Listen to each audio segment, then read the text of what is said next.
Estamos já há alguns dias velejando com outros 2 barcos de amigos. Jack, que mora no Ônix junto com a Angelita, vai fazer uma visita ao barco do Renato e da Dani, o Dom. Bom dia. Dormiram bem? Muito bem, e você?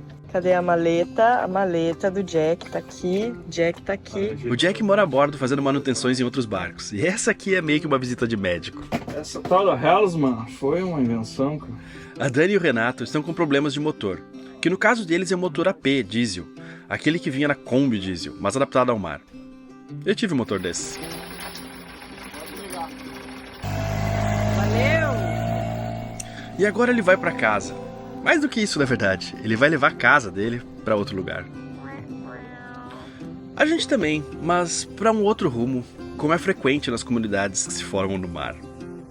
Às vezes, você faz amizades tão incríveis, tão profundas, mas elas vão pra longe. Viver a bordo é viver com saudade. No caminho lavamos um pouco de roupa também. A Dani e o Renato nos seguiam para um lugar que eu amo ancorar. Só que chegando lá, vi uma silhueta que não se vê todo dia no mar. Pelo menos hoje. Era o Cisne Branco, o navio veleiro da Marinha. Uma réplica de um Clipper do século XIX. Para mim, o barco mais lindo do Brasil. Dá para imaginar o quão lindo era cruzar com vários navios desse tipo no passado? Boa parte das cidades litorâneas brasileiras tinham vários desses mastros em sua paisagem. Eu tive a sorte de visitar esse barco no episódio 48. E fiquei muito triste quando vi o acidente que ele sofreu no Equador. Por isso é muito bom ver ele por aqui hoje. Acho que não tem como passar batido. Parece meio inútil um barco à vela em uma marinha moderna do século XXI. Mas está longe de ser verdade. E segundo oficiais que eu conversei, esse é um dos navios que mais trabalha na marinha. É um navio de treinamento, porque velejar exige uma observação do mar e da meteorologia que é mais difícil de perceber a motor.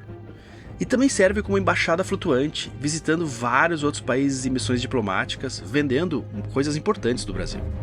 E parece também que em breve veremos mais navios usando o vento para se locomover. É uma energia boa demais para ser desperdiçada, especialmente nesse momento do mundo.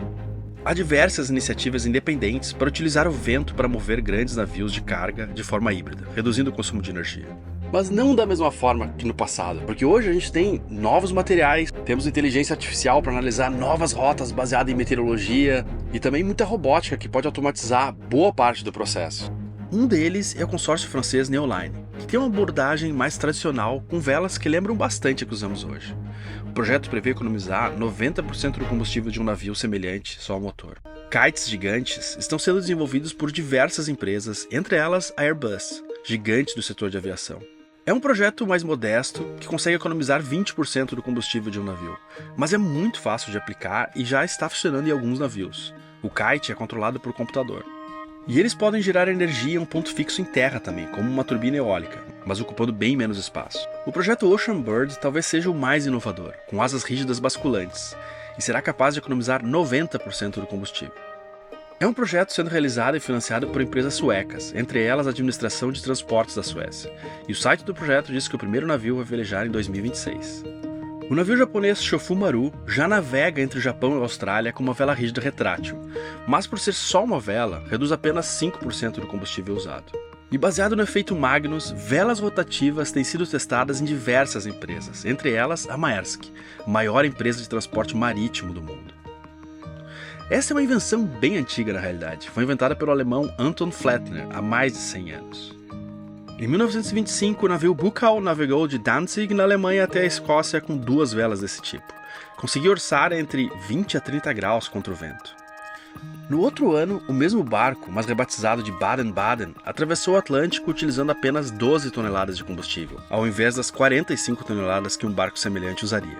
Mas o preço do combustível na época era muito menor que hoje e não compensava os custos de instalação. Mas hoje talvez o cálculo seja bem diferente, já que temos motores elétricos muito mais eficientes e materiais bem mais leves também.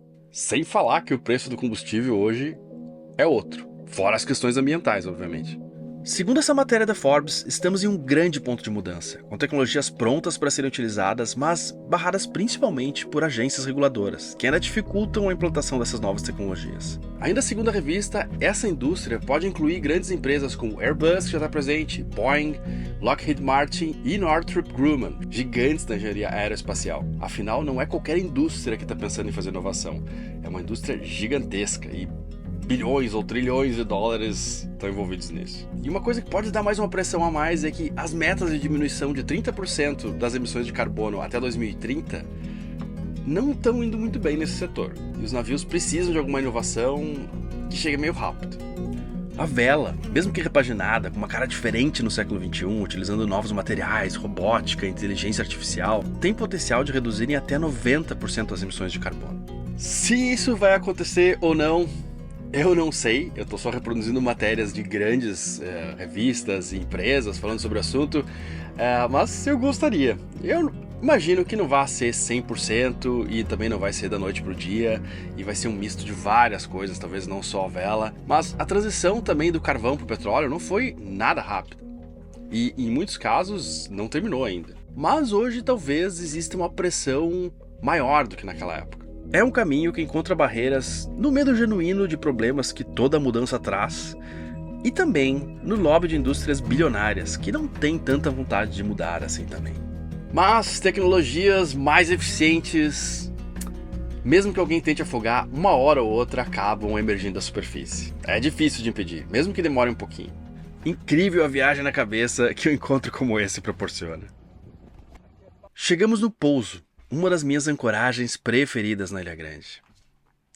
Além de por si só ser linda, com águas transparentes e bastante sossegada, tem uma pequena trilha que leva a Lopes Mendes, considerada a segunda praia mais linda do Brasil, atrás apenas da Praia do Sancho em Fernando de Noronha. Passamos a noite lá e no meio de um churrasco no cockpit notamos que o bote do Dom tinha sumido, com motor e tudo. Tem gato aí também? Acharam mesmo? Olha aqui! Lá no meio. Tava sozinho? Ele tava chorando? Tava. Tudo que deu uma volta. Tava nosso papo, falando de felicidade. Aí. Vai amarrar aí?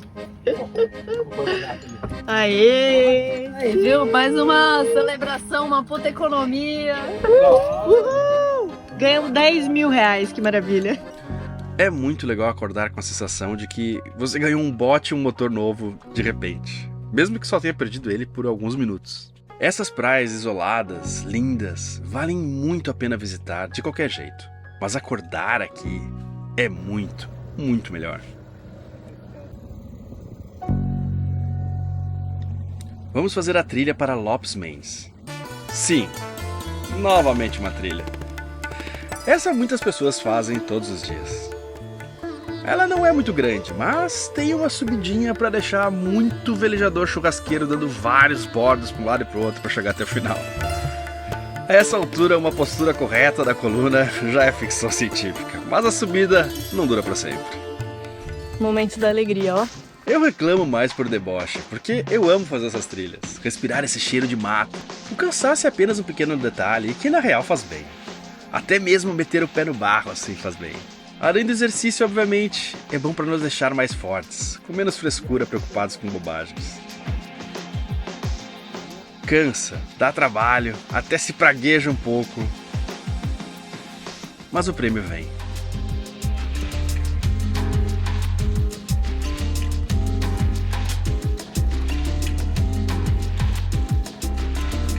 Não sei se uma praia fica muito melhor que isso.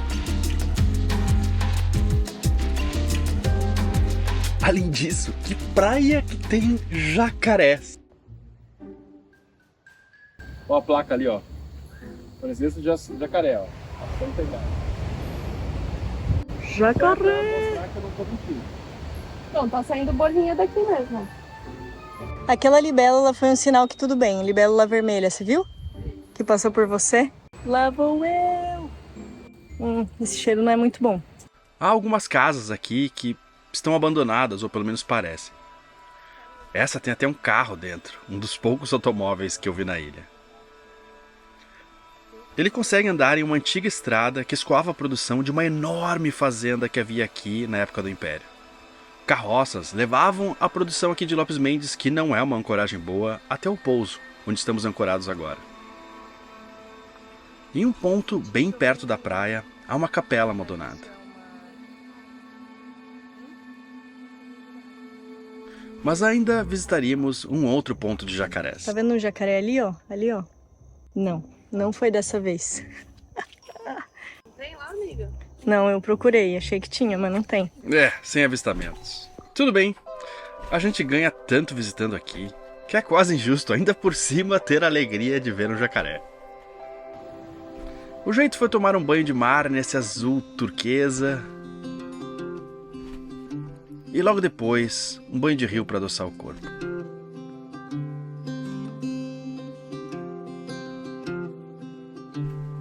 Talvez um cochilo na sombra depois. E começar a volta.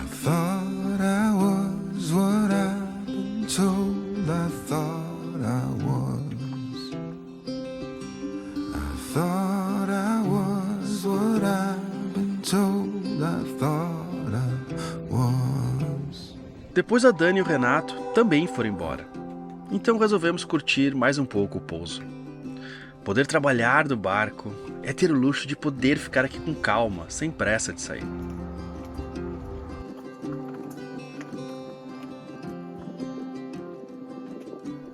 Uma das perguntas mais frequentes que eu recebo é: como é quando rola uma tempestade? Bom, tem uma chegando aí. Enquanto eu dormia ainda por cima.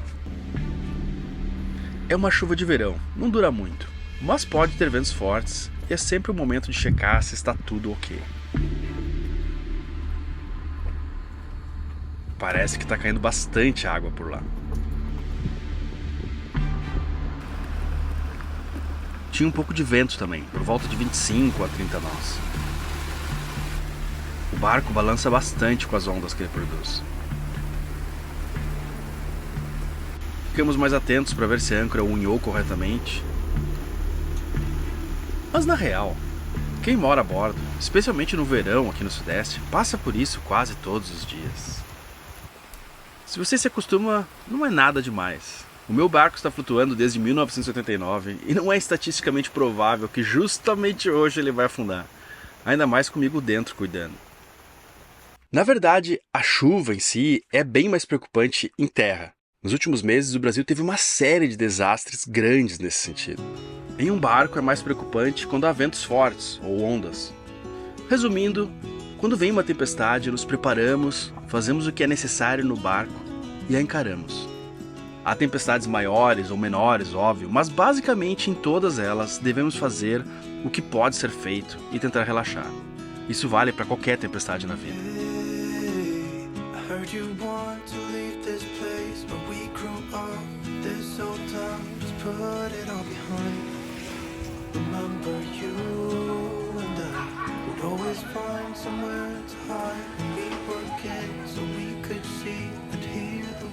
Ficamos uns 6 dias por aqui, mas em breve iremos deixar esse paraíso em direção a outro.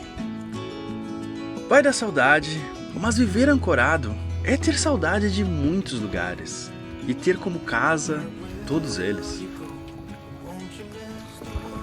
Aê! Saímos de lá para talvez a mais clássica das ancoragens de Ilha Grande, o Saco do Céu. E a mais abrigada também. Aqui é uma pequena vila e alguns restaurantes. Não são os restaurantes mais baratos da ilha, mas tem ambientes bem sofisticados. E por R$50 você pode encher o tanque e uma poita com água. Queria mostrar esse lugar para Ana e colocar água doce no barco. Tinha que passar em Angra para comprar uma corrente nova para o balanço. A minha perdeu toda a galvanização e está bem enferrujada. Está saindo do Saco do Céu e indo para Lagoa Verde de novo, porque a gente ficou com muita saudade de comer aquela carne lá. Minha mulher requisitou, inclusive. Então vamos lá.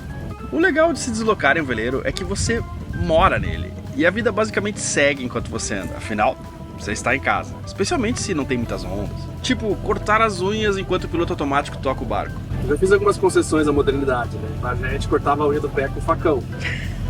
Isso já... não sei, acho que foi meio fora do seu tempo, assim. E tem mais, quando você chega em um lugar, já está tudo pronto, tudo no lugar, não tem mala para desfazer ou fazer. Chegando na Lagoa Verde, havia uns escoceses que ofereceram um whisky que eu nunca tinha visto na vida. Muito bom. Depois do whisky e sei lá quantas gramas de carne cada um, descansamos em casa, ali na frente do restaurante. Nada mal mesmo. No outro dia, fomos até a cidade de Angra dos Reis. Precisava ir no mercado e trocar a corrente da âncora, como já havia dito. Angra tem muitos dos lugares mais lindos que você pode ir com barco no Brasil, mas a cidade não é especialmente encantadora como Paraty é, por exemplo. Mas é bem acessível para quem chega do mar, dá para ir no shopping e no mercado de barco, por exemplo. Dormimos na Praia do Bonfim, que é um dos lugares mais legais para ficar aqui pela cidade. E de manhã, com a ajuda do meu amigo Alexander, começamos a trocar a corrente. Corrente do balanço depois de 2 anos, nem isso, ficou assim, ó, bem enferrujada, soltando a ferrugem. E aí comprei uma nova agora, só que essa manilha aqui, ó, não escapava de jeito nenhum, não saía. Aí tive que cortar com a serrinha agora. Vou botar um distorcedor novo também, porque eu acho legal trocar de tempos em tempos, mesmo que esteja aparentemente bom. Tá aqui. Vamos trocar. Essa âncora é uma Roca âncora. Eu tenho ela já há uns 6 anos e é muito boa mesmo. É uma de 15 quilos, que é meio exagerado pro balanço, mas por outro lado é bom pra dormir. E sei lá, tipo, pode ser exagerado, né? Tem uns quilos a mais na proa, mas, cara, dormir tranquilo não tem preço. Mas agora tá com bateria de lítio, que tá já 45, 2 baterias de 45 aqui na frente da 45 quilos, né? Aqui na frente da proa que não tem mais, então tipo 5 quilos a mais de âncora que seja, não é nada. Só segurança. Viver a bordo hoje mistura tecnologias super modernas como comunicação por satélite e ao mesmo tempo um splice e um cabo para prender na corrente da âncora, algo que deve ter milhares de anos de tradição. E às vezes também algumas soluções vira-latas, como esse coletor de água que escorre da placa solar, feito com garrafa PET, uma flange e um pouco de Durepox. Faz parte também. Eu e a Ana identificamos que era um ponto que sempre escorria muita água. Era só pegar a água que já cai dali. Depois que cai no tanque, antes da gente consumir, ela passa por um filtro. E a gente coloca cloro no tanque. Então, acho que tá bacana. Olha só quem tá no balanço. Chegou a chover. O Monarca. Comodoro. Estação. Aí piorou agora. Foi só ligar a câmera que piorou a chuva. Viver a bordo é tranquilo e é seguro se feito com responsabilidade. Mas às vezes você vê coisas como esse jet ski correndo muito acima da velocidade permitida em uma ancoragem assim. Em um lugar onde há famílias andando de caiaque, stand-up, crianças nadando, gente mergulhando. Especialmente em um dia com má visibilidade como hoje. Jet ski é algo muito legal, muito divertido, mas precisa ser feito com segurança e afastado de outras pessoas.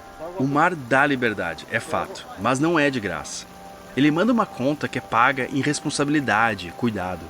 E se você não pagar essa conta, meu amigo, os juros é pago de outra forma, às vezes até meio cruel. Mas essa vida não é feita só de momentos assim tão gloriosos e incríveis. Esses últimos 3 episódios do Hashtag Sal mostraram uma verdade muito importante da vida a bordo. Que ela pode ser, e geralmente é maravilhosa. Mas é óbvio que eu passo muitas horas, muito mais do que fazendo churrasco ou curtindo praias, infelizmente, editando vídeos aqui nesse sofá. Porque é meu trabalho e, como qualquer outro lugar, você tem que se manter. Mesmo que eu estivesse trabalhando nesses dias, é razoável que as pessoas tenham momentos de prazer durante os seus dias de trabalho também. De vez em quando, alguém fala que eu não mostro os perrengues da vida a bordo, que não é verdade. Eu mostro todos os meus perrengues. e de outras pessoas também. Mostrei aqui já naufrágios, quebras de mastro, de leme, impacto com baleias, pulos de plataforma de petróleo pegando fogo. Mas felizmente, e muito felizmente, perrengues não acontecem aí todo dia. Especialmente para quem faz as coisas direitinho e com responsabilidade. Se fosse a toda hora, eu não ia querer morar aqui, acho que não ia ter ninguém morando a bordo. Às vezes algumas pessoas, mesmo que moram a bordo, gostam de colocar ênfase nos perrengues, é bonito, é glorioso, mas você deve olhar de fora e se perguntar: por que continuam morando a bordo se é assim, tão cheio de perrengues? Às vezes, é melhor observar mais o que a pessoa faz do que ela fala. Se você já assistiu vários episódios e gostou do que a gente faz aqui e isso foi importante pra você e você quer ajudar de alguma forma, deixe pra gente qualquer quantia lá no Apoia-se, esse site que aparece aqui embaixo, tem na descrição também pra você clicar. É muito importante pra gente, é como a gente se mantém pra fazer os episódios aqui todo domingo. E fazendo isso você participa do nosso grupo de Telegram, onde você tem contato direto comigo e também com uma galera muito especial, que são muitos velejadores e também futuros velejadores, onde você pode trocar informação e tal. E ocorrem vários sorteios onde você pode ganhar aulas de vela, passeios, enfim, muita coisa legal. Então a gente se vê de novo domingo às 10 da manhã ou daqui a pouco lá no grupo do Telegram.